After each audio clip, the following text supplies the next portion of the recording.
40대부터 인생이 시작된다고. 40대부터는 실전이다. 20대엔 실패해도 다시 시작할 시간이 있었다. 30대엔 아직 기회가 남아 있었다. 하지만 40대부터는 다르다. 이제는 기회가 아니라 생존이다. 부모님, 예전 같지 않다. 점점 약해지신다. 자녀 교육비 최고조다. 돈 나갈 일만 늘어난다. 노후 준비 시작도 못했다. 시간은 계속 흐른다. 이제 인생의 전장이 바뀌었다. 이기는 사람이 아니라 버티는 사람이 살아남는다. 그래서 오늘 이야기할 주제는 이것이다. 왜 40대부터가 진짜 실전인지, 그리고 이 시기를 어떻게 돌파해야 하는지. 이 영상을 끝까지 보면 당신이 어디에 집중해야 할지 명확해질 것이다. 자, 이제 시작하자. 첫 번째, 이직. 선택이 아니라 생존이다. 20대에서 30대까지의 이직은 기회였다. 하지만 40대부터의 이직은 생존이다. 문제는 이제는 실패할 권리마저 사라졌다는 것이다. 20대엔 실패해도 다시 시작할 시간이 있었다. 30대엔 시행착오가 있어도 만회할 여유가 있었다. 하지만 40대의 실패는 돌이킬 수 없다. 이제 나의 선택이 더 이상 나만의 문제가 아니기 때문이다. 가족이 있다. 내 선택이 곧 가족의 생존이다. 커리어가 정점에 있다. 한 번의 실수가 치명적일 수 있다. 시간이 없다. 잘못된 선택을 만회할 기회가 줄어든다. 그래서 40대가 되면 아무것도 하지 않는 것이 가장 안전한 선택처럼 보인다. 하지만 철학자 장 폴 사르트르는 말했다. 지옥은 타인이 아니라 우리가 만든 선택의 결과다. 지금 당신이 머뭇거리는 순간, 그 머뭇거림이 당신의 50대, 60대를 결정한다. 40대가 되면 많은 사람이 이렇게 말한다. 이제라도 내가 하고 싶은 일을 찾아야 하지 않을까. 하지만 현실은 다르다. 이제 기업은 가능성이 아니라 즉시 성과를 원한다. 배워가면서 성장하겠습니다. 이제 통하지 않는다. 경력이 많습니다. 그것만으로는 부족하다. 이 일을 하고 싶습니다. 중요한 건 당신이 아니라 회사다. 40대가 되면 기업은 더 이상 당신의 미래 가능성에 투자하지 않는다. 즉시 성과를 낼 수 있는 사람만 살아남는다. 그렇다면 이제 우리는 무엇을 해야 할까? 많은 40대가 회사와 자신의 정체성을 동일시한다. 하지만 냉정하게 말해, 당신이 떠난 자리에는 금방 다른 사람이 채워진다. 경제학자 슌페터는 이를 창조적 파괴라고 불렀다. 시장은 끊임없이 변하고 우리는 언제든 대체될 수 있다. 결국 살아남는 사람은 자기만의 브랜드가 있는 사람이다. 지금 스스로에게 물어보라. 이 회사가 아니라도 나는 여전히 나로 존재할 수 있는가? 내가 가진 가치는 어디서든 인정받을 수 있는가? 나는 지금 내 것을 만들고 있는가? 아니면 남의 시스템 안에서 소모되고 있는가? 이 질문을 피하지 않는 사람이 40대 이후에도 흔들리지 않는다. 40대 이후의 삶은 무엇을 해야 할지 고민하는 나이가 아니다. 이제는 무엇을 버릴지 결정하는 나이다. 이 회사가 나를 지켜줄 거라는 착각을 버려라. 내 경력이 나를 증명해줄 거라는 기대를 버려라. 누군가 나를 선택해줄 거라는 환상을 버려라. 이제는 내가 나를 선택해야 한다. 지금 당신이 만들고 있는 것이 10년 후, 20년 후에도 의미가 있을 것인지 질문하라. 진짜 경쟁력은 직장이 아니라 이 일을 하는 사람이 나라는 것 자체가 되어야 한다. 그때가 되면 이직은 선택이 아니라 자유가 된다. 두 번째, 부모님의 건강. 우리는 부모님의 건강이 영원할 것처럼 살아간다. 어릴 때 부모님은 늘 강한 존재였다. 어떤 문제든 해결해줬고 늘 우리보다 한 발 앞서 계셨다. 그런데 40대가 되면 세상이 뒤집힌다. 이제 부모님이 아니라 우리가 부모님을 책임져야 하는 나이가 된다. 그런데 문제는 우리는 그 준비가 전혀 되어 있지 않다. 부모님이 나이 드는 모습을 본다는 것은 단순히 한 사람이 늙어가는 걸 목격하는 일이 아니다. 그것은 시간 앞에서 우리가 할 수 있는 것이 점점 줄어드는 과정이다. 우리는 이 진실을 피하고 싶다. 하지만 삶은 언젠가 우리를 이 질문 앞에 세운다. 나는 부모님의 늙어감을 받아들일 준비가 되어 있는가? 부모님의 나이 듦을 마주할 때 우리는 세 가지 감정을 경험한다. 1. 낯설음. 부모님이 이렇게 변했다고. 어릴 때 거대했던 부모님이 이제는 작아 보인다. 예전엔 다 해결해주던 부모님이 이제는 우리를 의지한다. 그 순간 우리는 부모님을 다시 보게 된다. 이 두려움. 부모님이 사라지면 나는 누구인가? 부모님이 늙어간다는 것은 언젠가 우리가 부모님을 떠나보낸다는 뜻이다. 부모님이 없는 세상을 상상할 수 있는가? 이 생각이 처음 들 때 우리는 깊은 두려움을 느낀다. 3. 회피.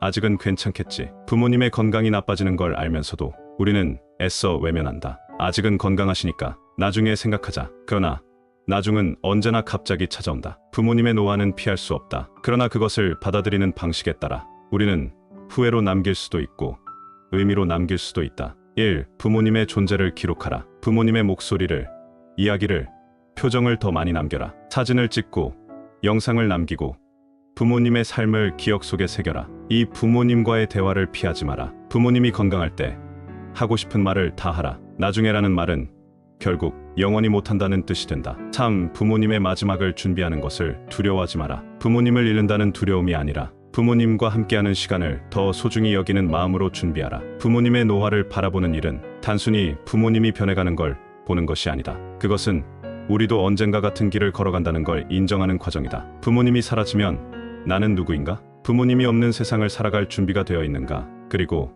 나도 언젠가 부모님처럼 늙어갈 것을 받아들일 수 있는가? 우리는 평생 부모님의 자식으로 살아왔다. 하지만 이제는 부모님의 보호자가 되어야 한다. 이 변화 앞에서 우리는 삶이 우리에게 던지는 질문을 피하지 말아야 한다. 세 번째, 자녀 교육이다. 부모가 된다는 것은 내 한 몸 간신히 건사하던 사람이 누군가의 인생을 함께 짊어지는 일이다. 그리고 40대가 되면 이 책임이 현실이 된다. 자녀 교육비는 끝없이 늘어나고 대출금은 여전히 남아있으며 부모님 부양까지 고민해야 한다. 그런데 문득 우리는 스스로에게 묻는다. 나는 좋은 부모인가? 내가 아이에게 충분한 기회를 주고 있는가? 그리고 이 질문 앞에서 우리는 처음으로 한계를 느낀다. 부모가 된 순간 우리는 자신을 버리는 법을 배운다. 1. 내 삶보다 아이의 미래가 더 중요해진다. 내가 원하는 것보다 아이에게 더 필요한 것이 무엇인지 고민한다. 그래서 돈을 벌어도 결국 다 아이를 위해 쓴다. 그런데도 항상 더 해주지 못한 것에 대한 죄책감이 남는다. 이 부모는 끝없이 자신을 희생하지만 아이는 그것을 모른다. 우리는 자연스럽게 희생하는 법을 배운다. 하지만 아이는 그것이 당연한 줄 안다. 그리고 언젠가 부모는 깨닫는다. 나는 이렇게까지 희생했는데 아이는 모른다. 참 부모의 사랑은 언제나 부족할 수밖에 없다. 우리는 늘 아이에게 최선을 다하고 싶지만 부모도 결국 한계가 있는 인간일 뿐이다. 그러나 세상에 완벽한 부모는 없다. 다만 완벽하지 않음에도 불구하고 끝없이 노력하는 부모만 있을 뿐이다. 그리고 이 모든 감정을 경험한 뒤 우리는 처음으로 깨닫는다. 부모의 사랑은 언제나 부족할 수밖에 없다. 부모는 아이를 통해 자신이 이루지 못한 것들을 꿈꾼다. 이 아이가 나보다 더 나은 삶을 살기를 바란다. 그래서 더 나은 교육을 시키고 더 좋은 환경을 만들어주려 한다. 하지만 아이는 부모가 원하는 삶을 살아야 할까? 아니면 자기 스스로 선택한 삶을 살아야 할까? 이 부모는 아이의 인생을 조정하고 싶어진다. 부모가 원하는 대학, 부모가 원하는 직업, 그것이 정말 아이를 위한 길일까? 아니면 부모가 자신의 불안을 해소하기 위해 선택한 길일까? 참, 우리는 아이가 부모를 만족시키는 존재가 되길 원한다. 그래서 우리는 기대한다. 좋은 성적을 받길, 사회적으로 성공하길, 부모의 희생을 알아주길. 그러나 부모가 된다는 것은 내 기대를 아이에게 강요하는 것이 아니라 아이의 선택을 존중하는 법을 배우는 과정이 아닐까. 부모의 역할은 단순히 돈을 벌어 교육비를 대는 것이 아니다. 진짜 부모의 역할은 아이에게 어떻게 살아야 하는가를 보여주는 일이다. 1. 부모가 행복해야 한다. 아이는 부모의 희생보다 부모가 행복한 모습을 보고 싶어 한다. 부모가 늘 피곤하고 지쳐 있다면 아이는 성공을 고통의 대가로 배운다. 이 부모는 아이를 통제하는 사람이 아니라 길을 보여주는 사람이다. 우리는 아이가 안전한 길을 걷길 바라지만 삶의 안전한 길이란 존재하지 않는다. 중요한 것은 위험을 감수하는 법, 실패를 이겨내는 법을 가르쳐주는 것이다. 참 부모는 결국 아이의 기억 속에 남는다. 아이가 성장해서 부모를 떠날 때 무엇을 기억할 것인가? 내 부모는 돈을 많이 벌었다가 아니라 내 부모는 멋지게 살았다 라는 기억을 남겨야 하지 않을까? 부모는 아이에게 돈이 아니라 삶의 태도를 물려줘야 한다. 부모가 된다는 것은 한 인간의 인생을 대신 걱정하고 대신 꿈꾸는 일이다. 그래서 부모의 사랑은 늘 부족한 것처럼 느껴진다. 왜냐하면 사랑은 본래 완벽할 수 없는 감정이기 때문이다. 그러나 완벽한 부모가 되려는 강박에서 벗어날 때 비로소 부모는 아이에게 진짜 중요한 것을 줄 수 있다. 그것은 돈이 아니라 삶을 대하는 태도와 철학이다. 아이에게 남길 수 있는 가장 큰 유산은 부모가 자신의 삶을 후회 없이 살아가는 모습을 보여주는 것이다. 그러니 부모로서 불안해하지 마라. 완벽한 부모는 없다. 다만 좋은 부모가 되기 위해 고민하는 부모만이 있을 뿐이다. 그리고 그 고민 자체가 아이에게 가장 값진 선물이 될 것이다. 넷째,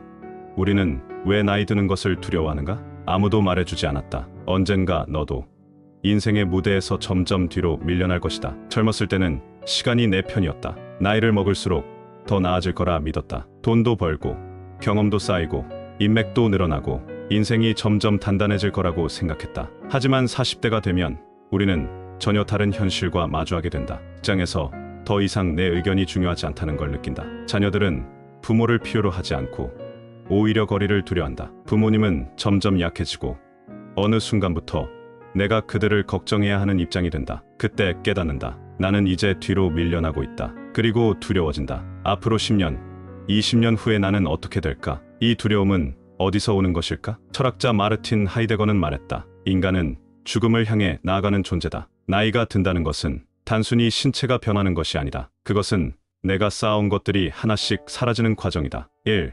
사회적 나가 사라진다. 젊을 때 우리는 역할 속에서 존재했다. 직장에서 인정받는 직원, 가족을 책임지는 부모, 친구들과의 관계에서 중심이 되는 사람. 하지만 40대 이후 이 역할들은 하나둘씩 희미해진다. 회사는 이제 나보다 젊은 인재를 원한다. 자식들은 부모의 보호보다 독립을 원한다. 그리고 문득 깨닫는다. 내가 없어도 세상은 잘 돌아간다. 2.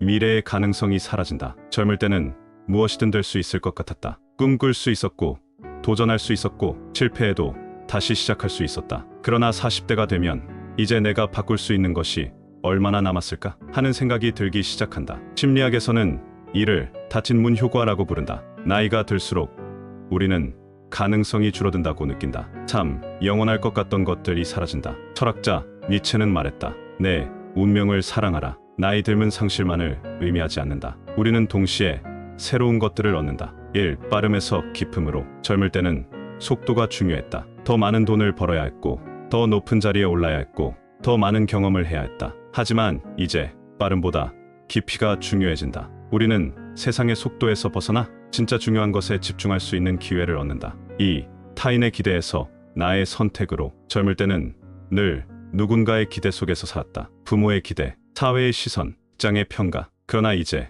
우리는 묻는다. 내가 정말 원하는 것은 무엇인가? 그리고 처음으로 남이 아닌 나 자신을 위한 선택을 할 수 있다. 참 많음에서 진짜로. 젊을 때는 인간관계가 많을수록 좋다고 생각했다. 하지만 이제 수많은 인맥보다 소중한 사람 몇 명이 더 중요하다는 걸 안다. 우리는 더 이상 관계를 유지하기 위해 애쓰지 않는다. 대신 진짜 마음이 통하는 사람과 깊이 연결된다. 이제 우리는 양이 아니라 질을 선택할 자유를 얻는다. 그렇다면 우리는 어떻게 늙어가야 하는가? 첫째, 과거의 나를 놓아줘야 한다. 예전에는 이랬는데 라는 말이 습관이 되면 우리는 과거 속에서만 살게 된다. 중요한 것은 지금의 나를 받아들이는 것. 둘째, 역할이 아니라 존재 자체로 살아가야 한다. 직업이 없어도 사회적 지위가 없어도 나는 여전히 소중한 사람이다. 중요한 것은 무엇을 하느냐가 아니라 어떻게 존재하느냐다. 셋째, 관계를 능동적으로 유지해야 한다. 나이가 들수록 인간관계는 저절로 유지되지 않는다. 40대 이후에는 의식적으로 관계를 만들어야 한다. 사랑하는 사람들과 함께 늙어가는 방법을 고민해야 한다. 넷째, 죽음을 두려워하지 않아야 한다. 우리는 언젠가 죽는다. 하지만 중요한 것은 그 끝이 오기 전까지 어떻게 살아갈 것인가다. 철학자 세네카는 말했다. 죽음은 우리 앞에 있는 것이 아니라 우리 안에서 계속 진행되고 있다. 늙는다는 것은 우리 안에서 잃어버림과 어둠이 교차하는 과정이다. 우리는 더 이상 젊음을 가질 수 없지만 대신 삶의 본질을 바라볼 수 있다. 우리는 더 이상 속도를 낼 수 없지만 대신 깊이를 가질 수 있다. 우리는 더 이상 모든 가능성을 가질 수 없지만 대신 진짜 중요한 것을 선택할 수 있다. 그러니 이제 나는 어떻게 늙어갈 것인가? 이 질문에 대한 답을 찾을 차례다. 우리는 모두 나이 들어간다. 피할 수도 멈출 수도 없다. 하지만 나이 든다는 것은 곧 잃어가는 것일까? 과거의 젊음, 기회, 가능성, 이것들이 사라지는 만큼 우리는 무엇을 얻어가는가? 철학자 세네카는 말했다. 늙어가는 것은 불행이 아니다. 진짜 불행은 늙어갈 시간을 갖지 못하는 것이다. 40대 이후의 삶은 끝이 아니다. 오히려 이제야 진짜 내 인생을 살아갈 수 있는 시간이 온 것이다. 과거에는 부모님의 기대 속에서 사회가 정해준 목표를 향해 달려왔다. 하지만 이제는 다르다. 이제부터는 내 인생을 내가 선택해야 한다. 이제는 내가 무엇을 버리고 무엇을 붙잡아야 하는지 선택해야 한다. 그 선택이 50대, 60대, 그리고 남은 인생을 결정할 것이다. 그러니 묻겠다. 지금 이 순간 당신은 어떤 선택을 할 것인가?